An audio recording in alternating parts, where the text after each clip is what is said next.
अस्सलाम वालेकुम नाजरीन, कैसी है ये रसवाई ड्रामे की आने वाली एपिसोड में आप देखेंगे कि शहजाद की माँ तो अपने गुनाह का इकरार करके मर जाती है, लेकिन शहजाद के दिल को बिल्कुल भी सुकून नहीं आता कि उसने शैला के साथ जाने अनजाने में किस कदर ज्यादती कर दी। शहजाद अपनी माँ की पुरानी बातों को सोचता है कि किस तरह से जब शहजाद शैला से बात करने के लिए फोन करता था तो उसकी माँ उसे बहकाती थी और कहती थी कि वो इस वक्त घर पे मौजूद नहीं है, बल्कि तैयार श्यार होकर घर से चली गई है। तुम्हारे जाने के बाद तो वो बहुत ज्यादा आजाद हो गई है और वो रोज इस तरह ही करती है, बिना बताए पता नहीं कहाँ तैयार श्यार होकर चली जाती है और शाम को घर वापस आती है। लेकिन तुम इस बारे में उससे कोई बात मत करना, कहीं वो बुरा ना मान जाए। शहजाद को अपनी माँ की बातें सोच सोच कर बहुत ज्यादा दुख होता है और फिर वो फैसला करता है कि वो शैला से मिलने के लिए जाएगा और जाकर उसे बताएगा कि आखिरकार क्यों उसने उसके साथ कोई राब्ता नहीं किया। फिर ड्रामे आगे देखेंगे कि शहजाद शैला से मिलने के लिए उसके पास आता है। शैला तो शहजाद को देखकर बहुत ज्यादा चौंक जाती है, जबकि शहजाद शैला से कहता है कि मुझे तुमसे बहुत जरूरी बात करनी है। फिर शैला और शहजाद एक कमरे में बात करने के लिए चले जाते हैं।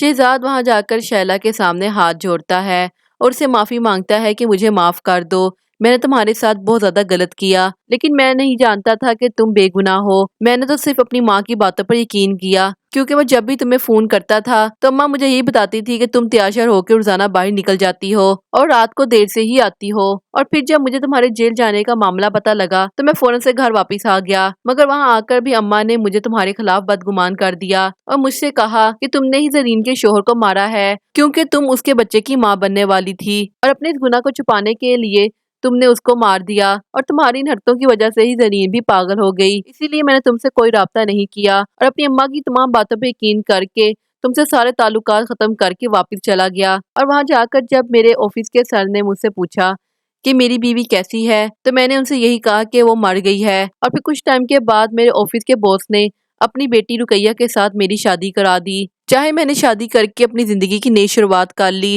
लेकिन मेरा दिल हमेशा इसी तकलीफ में रहा कि तुमने मुझे क्यों धोखा दिया, आखिर क्या कमी रह गई थी मेरी मोहब्बत में। लेकिन मैं नहीं जानता था कि ये सब कुछ मेरी माँ की वजह से ही हुआ है। सच्चाई जानने के बाद मुझे मालूम हुआ है कि मैं तुम्हारा गुनहगार हूँ, क्योंकि ना तो मैंने तुम्हारी कोई बात सुनी और ना ही तुम्हें सफाई देने का कोई मौका दिया। इसके लिए तुम मुझे माफ कर दो। इस पर शैला आगे से रोते हुए कहती है कि मैंने तो वही किया जो आप मुझे कहकर गए थे। आपने मुझसे कहा था कि अम्मा और जरी का ख्याल रखना, मैं तो बस वही करती रही और इस सब के बदले मैंने बहुत बड़ी सजा काटी जो मेरे लिए बहुत ही ज्यादा मुश्किल थी और जेल की उन पल पल अज़ियत को मैं कभी भी नहीं भूल सकती।